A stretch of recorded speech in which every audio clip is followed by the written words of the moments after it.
जिस प्रकार से चाईबासा का घटना घटी है ना, वहाँ पर आदिवासियों के ऊपर में लाठीचार्ज किया गया। भारतीय जनता पार्टी उस आदिवासियों के पक्ष में खड़ा हुआ। हेमंत सोरेन जी का क्या मानसिकता इसे झलकता है। आदमी का मुंह से ही, उसके वचन से ही और उसकी बातों से ही पता चल जाता है कि उसकी मानसिकता क्या है। झूठ बोल करके 2019 में 2024 में सत्ता में तो आ गया, लेकिन उनको अपनी गरिमा का पता नहीं, अपना गरिमा की भी उसको सोच नहीं। उसके पास नेता ही नहीं है। नेता को उन लोग तो बैल बोलता है, उन लोग को बैल बोलता है, आप उन घर के लोगों जेब को में नेता गाय नहीं बोलता है, गाय बोलता है। तो अब जेब में नेता नहीं है। अहंकार ज़्यादा दिन तक रहता नहीं है। अहंकारी एक बार, एक ना एक दिन, चाहे कितना ऊंचाई में पहुंच जाए, वो जमीन पर वो आएगा ही। अब वही हालात था इस बार। यहाँ घाटशिला के जनता उसको जमीन दिखा देगा। इस करारा हार मिलेगा झारखंड मुक्ति मोर्चा को यहाँ पर। सर सवाल ये है ना कि बीजेपी 4-5 दर्जन स्टार प्रचारक यहाँ पर उतार दिए घाटशिला में। उधर से दो लोग भारी पड़ रहा है।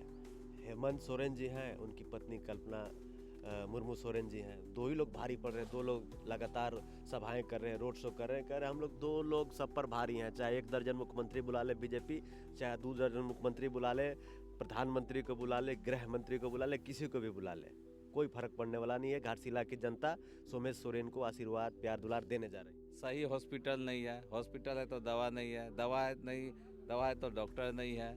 यहाँ अच्छी सलाह स्कूल नहीं है, कॉलेज नहीं है।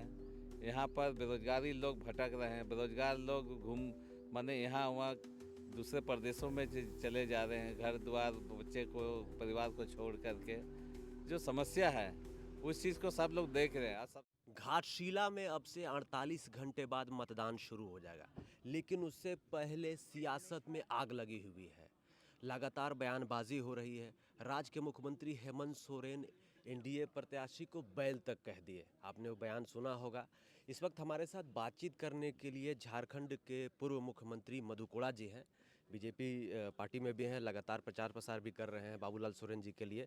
तो जानते हैं कि बीजेपी कितना तैयार है, बाबूलाल सोरेन जी कितना तैयार हैं, सर ने कितनी तैयारी कर रखी है। बात करते हैं। सर झारखंडी जोहार रहेगा आपको। हाँ, आपको भी जोहार।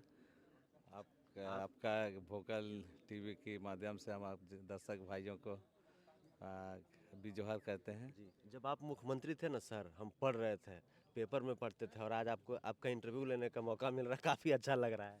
चलिए, हमको भी अच्छा लग रहा है कि आप नौजवान लोग आगे बढ़ रहे हैं इस मास कम्युनिकेशन के माध्यम से। जी।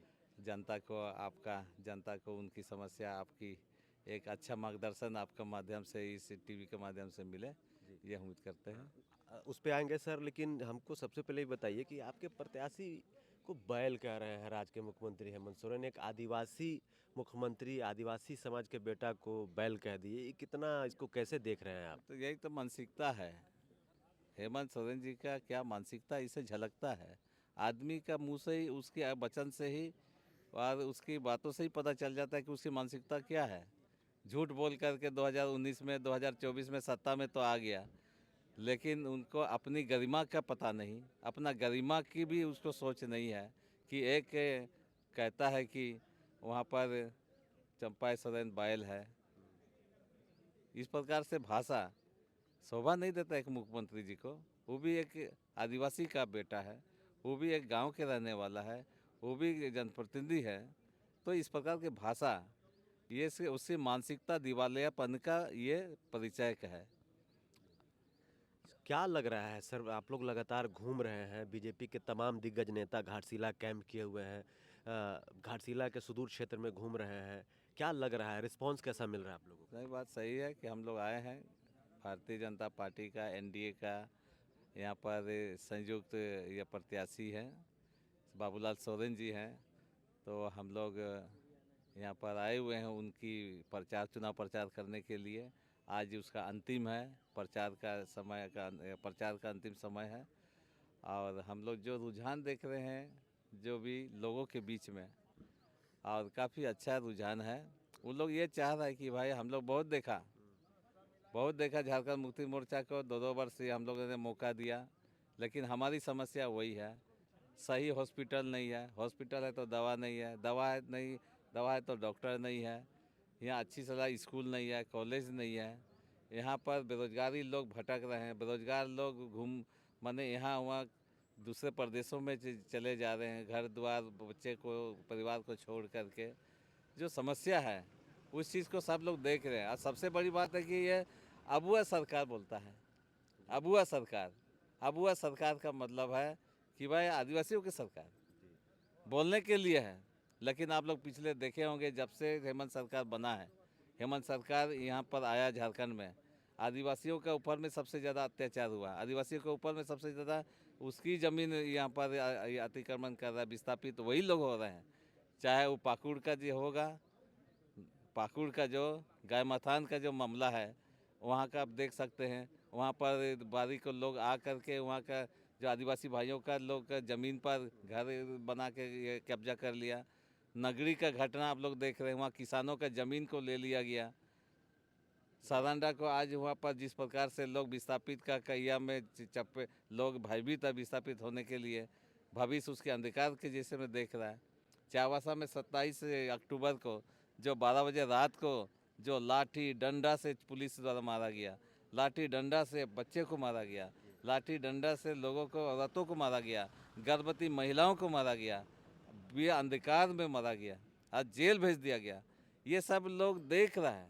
इससे लोग इस विधानसभा में निश्चित रूप से जो जनता इस पर जागरूक हो चुका है और उसका बदला, उसका जवाब इस घाटशिला विधानसभा में दिखाई देगा और करारा हार मिलेगा झारखंड मुक्ति मोर्चा को यहाँ पर।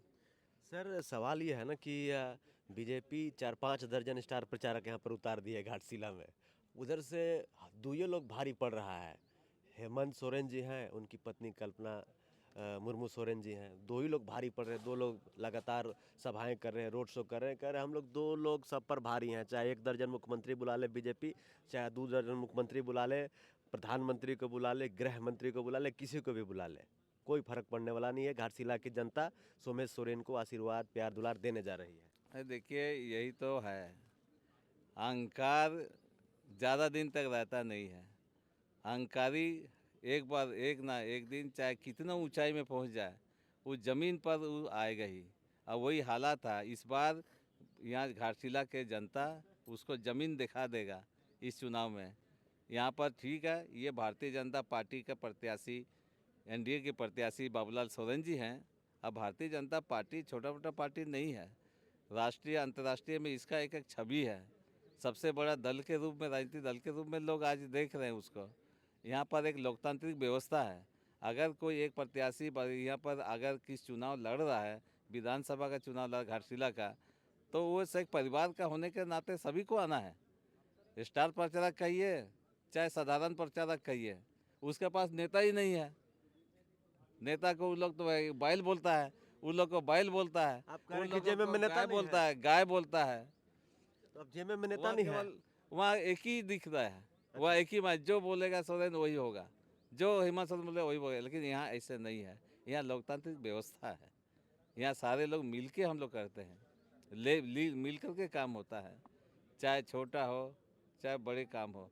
राजनीतिक सेवा के लिए हम लोग सब लोग मिल करके हम लोग एक प्रयास करते हैं। जिस प्रकार से चावासा का घटना घटी है ना, वहाँ पर आदिवासियों के ऊपर में लाठीचार्ज किया गया, भारतीय जनता पार्टी उस आदिवासियों के पक्ष में खड़ा हुआ, कोलान बंद किया, सफलतापूर्वक बंद हुआ। और उसको हम लोगों ने एक सहयोग और मोरली नैतिक रूप से हम लोगों ने समर्थन किया।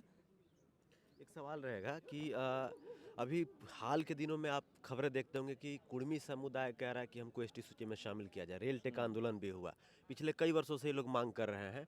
लगातार अभी भी आदिवासी समुदाय कुर्मी समाज का विरोध कर रहा है, कुर्मी समुदाय के नेताओं का विरोध कर रहा है। आपका स्टैंड क्या है? उनकी जो मांग है, क्या आपको लगता है कि जायज़ है, या वो मतलब बस पॉलिटिक्स का ये सब एक नैरेटिव सेट हो रहा है? देखिए हमारा स्टैंड क्या होगा नहीं होगा, हमें उसका पक्ष है। लेकिन एक है कि लोकतंत्र में सभी को अपना काम बात रखने का अधिकार है, ठीक है, रख सकता है फैसला। तो भाई जो गुण दोष है, जो नियम कानून जो कायदे हैं, उसके मुताबिक के फैसला होना है। हम चाहने से हो जाएगा या हम चाहने से नहीं होगा, ये ऐसा नहीं है। ये कोल्हान का क्षेत्र है घाटशिला। कोल्हान से ना एक से बढ़कर एक राजनेता दिया है झारखंड को, मुख्यमंत्री भी दिए हैं एक से। लेकिन फिर भी कोल्हान पिछड़े क्षेत्रों में गिना जाता है। वैसे तो पूरा झारखंड ही पिछड़ा है, लेकिन कोल्हान की हम बात कर ले तो ये क्षेत्र काफ़ी पिछड़ा हुआ माना जाता है। शिक्षा के क्षेत्र में, अस्पताल के क्षेत्र में, मानसिक डेवलपमेंट विकास के क्षेत्र में, तमाम चीज़ों में पिछड़ा हुआ है। क्या कारण लगता है आपको? देखिए, आज आप देख रहे हैं ना, जितना विद्युतीकरण हो रहा है, जितना आप लोग रोड कनेक्टिविटी दे रहे हैं ना, ये सब कहीं ना कहीं हम लोग का कोल्हान का मुख्यमंत्रियों का बहुत बड़ा योगदान रहा है। आप लोग देखे होंगे कि हम लोगों ने हमेशा जनता की आवाज़ के लिए भी हमेशा आगे रहे हैं। आप चाहे आप चावासा, ये चाहे रांची से लेकर बारागोड़ा देखिएगा, ठीक है, चाहे जमशेदपुर से लेकर चावासा का रोड देखिएगा, चाहे चावासा से लेकर बड़ा जमदाला रोड देखिएगा, चाहे चावासा से लेकर के एकदम खूंटी वाला रोड देखिएगा, सभी ब्लॉक में ग्रिड लगा है, बिजली सप्लाई हो रहा है, हर गांव तक में बिजली पहुंचा है। तो ये भारतीय जनता पार्टी, चाहे ये मुख्यमंत्री, कहीं ना कहीं ये कहना ये बहुत आसान है कि भाई चार चार मुख्यमंत्री है इसलिए विकास नहीं हुआ। विकास हुआ है और उस पर लोग ने काम किया है। हाँ, विकास करने की ज़रूरत है, ऐसे नहीं कह रहे हैं कि विकास के लिए यहाँ सब अभी माने बाकी है। वो तो कह रहे हैं जेएमएम वाले कि बीजेपी में 5 आदिवासी पूर्व मुख्यमंत्री हैं, उसके बाद भी आदिवासी समुदाय इनको एक्सेप्ट नहीं कर रही है।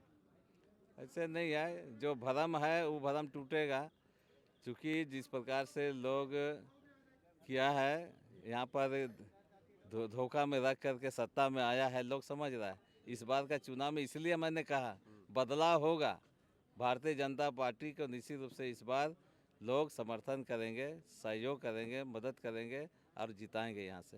एक सवाल रहेगा सर, इससे पॉलिटिक्स से हट कर रहेगा, क्योंकि मैं बचपन में बोला ना कि आपका आता था जब मुख्यमंत्री थे, पढ़ते थे, तो जब मुख्यमंत्री आदमी बन जाता है सर, तो खाना पीना कैसा होता है, रूटीन कैसा होता है, आदमी का लाइफ स्टाइल कैसा हो जाता है सर? आपका देखिए कैसा था?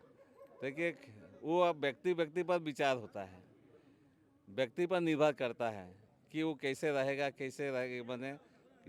माने स्थान, विषय, परिस्थिति के अनुसार से उसमें परिवर्तन आता है, स्वाभाविक है। लेकिन हम लोग का एक जैसे व्यक्तिगत सोच है कि भाई हम कितनों भी रहें, हम हमारी जो सोच है उसको हम लोग बदलते नहीं हैं। बेसत्ता जरूर बढ़ता है, रहन सहन ऐसे नहीं कि हम लोगों से मिलना नहीं चाहते हैं या लोगों से हम लोग मिलेंगे नहीं, ऐसा भावना नहीं रहता है। जैसे हम सभी लोग से मिलते हैं गांव में, वैसे ही सभी लोग से मिलने का प्रयास हम लोग करते हैं। जो ज़रूरतमंद लोग हैं उन लोगों को मदद करने का भावना रहता है। छल कपट हम लोग में नहीं है। जो भी कहेंगे उसको निश्चित रूप से ज़मीन पर उतारेंगे और उसको एक दिशा देंगे। आप जो है ना एक्टिव पॉलिटिक्स से काफ़ी दूर नज़र आते हैं, कम दिखते हैं सर। मतलब जैसे चंपाई सोरेन जी दिखते हैं, रघुवर दास भी एक्टिव हो गए हैं, अर्जुन मुंडा हैं, बाबूलाल मरांडी तो प्रदेश अध्यक्ष हैं प्लस, तो आप कम दिखते हैं, क्यों? नहीं, ऐसे नहीं है। हम लोग अपने क्षेत्र में जनता की समस्या को लेते जूझते रहते हैं और हर संभव प्रयास हम लोग करते हैं, चाहे कैसे न भी हो। हम लोग हमेशा, हम लोग नाम छपास का बीमारी हम लोग में नहीं है, ठीक है। हम लोग काम पर विश्वास करते हैं, हम लोग का, इसीलिए जनता अभी भी हम लोग पर विश्वास करता है। जी, तो 14 तारीख को आप लोग की जीत हो रही है। इसमें कोई संदेह नहीं है। भारतीय जनता पार्टी का प्रत्याशी चंपाई सोरेन जी का बेटा है ना, बाबूलाल सोरेन जी, उसको निश्चित रूप से जीत दर्ज होगा और वहाँ विजय प्राप्त होगा 14 तारीख को। जी, हमारे साथ बातचीत करने के लिए बीजेपी नेता झारखंड के पूर्व मुख्यमंत्री मधु कोड़ा जी थे। इनकी बातचीत कैसी लगी आप हमें ज़रूर कमेंट करके बताइए। 48 घंटे बाद घाटशिला में मतदान शुरू हो जाएगा।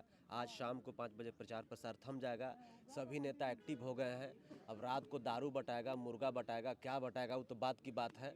हम लोग कैमरा में रिकॉर्ड करने का कोशिश करेंगे, लेकिन ज़बरदस्त चुनाव हो रहा है भाई, दिलचस्प हो रहा है। उधर में एकदम अलगे माहौल बना हुआ है, बीजेपी ऑफिस में अलग माहौल बना हुआ है। जेल के वाला तो फेसबुक पर विधायक बना चुका है, वो लोग डिक्लेयर कर दिया कि हम जीत चुके हैं चुनाव। तो अब देखिए कौन जीता है, 14 तारीख को पता चल जाएगा कौन कितना पानी में है। जोहार, नमस्कार।